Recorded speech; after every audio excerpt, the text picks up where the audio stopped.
Hello students, প্রতিদিনের মতো আজকে আবার আমি একটি নতুন ভিডিও নিয়ে হাজির হয়েছি।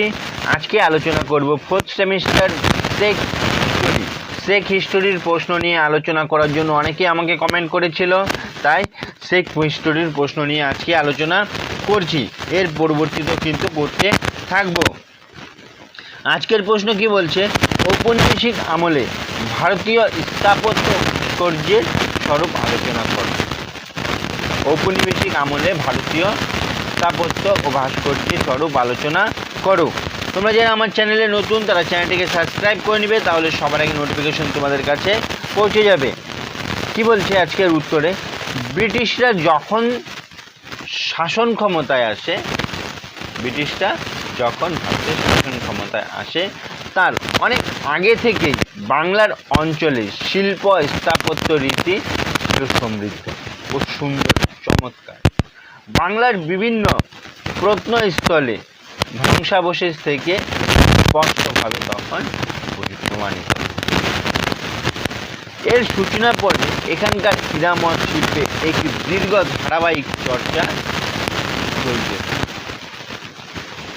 মহাস্থানগড় ধ্বংসাবশেষ একটি অন্যতম প্রমাণ।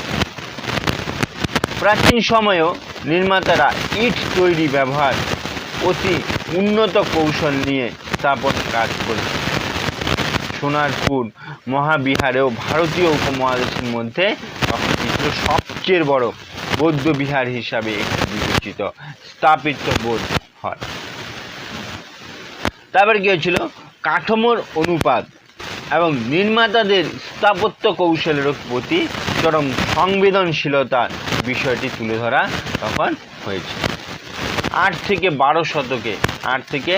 12 শতকে পাল শাসন আমলে বাংলার স্থাপত্য কার্য কী হয়েছিল, পোড়ামাটির অলঙ্কার এবং চিত্রকলা ব্যাপকভাবে বিকাশ লাভ করেছিল।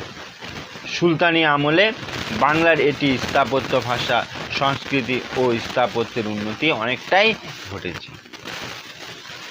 মোগলদের আগমনে রাজনৈতিক কেন্দ্রীকরণের উন্মেষ ঘটেছিল।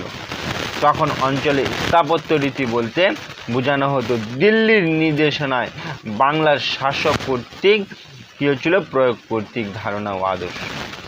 প্রথমবারের মধ্যে তখন কি হয়, বাংলা স্থাপত্য ঐতিহ্য ভেঙে গিয়েছিল, যা ব্রিটিশ শাসনের আরও অব্যাহত ছিল।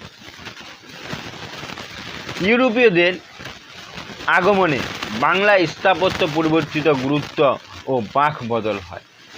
পর্তুগিজরা হলো প্রথম ইউরোপীয় জনগোষ্ঠী যারা কি করে, ব্যবসায়ীর জন্য বা মিশনারি হিসাবে বাংলায় এসেছিল। 1 শতক পরে পর্তুগিজদের কি হয়, অনুসরণে ডাচ, ব্রিটিশ ও ফরাসিরা এসেছে। ড্যানিশ, আর্মেনীয়, গ্রিক ও জার্মানরাও এই অঞ্চলে বসতি স্থাপন করতে শুরু করেছে। ঔপনিবেশিক স্থাপত্য ও ব্রিটিশ স্থাপত্য প্রায় সমর্থন হয়ে উঠেছে যখন থেকে তারা এখানকার বৃহৎ ভূখণ্ড দখল করেছিল। ব্রিটিশ শাসনের প্রাথমিক সময় হিসাবে কলকাতা দ্রুত ব্যাপকভাবে গুরুত্ব অর্জন করেছিল। এর কারণে জনপথে ভালো যোগাযোগের ফলে বৃহত্তর বাণিজ্য সুযোগ থাকা ফলে 1773 থেকে 1912 সাল পর্যন্ত এটি ভারতের ব্রিটিশ রাজধানী ছিল।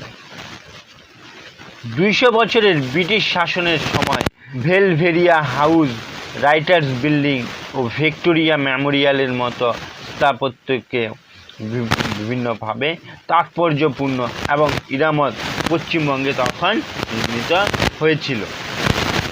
এই ছিল প্রশ্নটির উত্তর। ভিডিওটি ভালো লাগলে লাইক করো, কমেন্ট করো এবং বন্ধুদেরকে শেয়ার করে দাও। আজকে এই পর্যন্তই, পরের ভিডিওতে আবার দেখা হবে।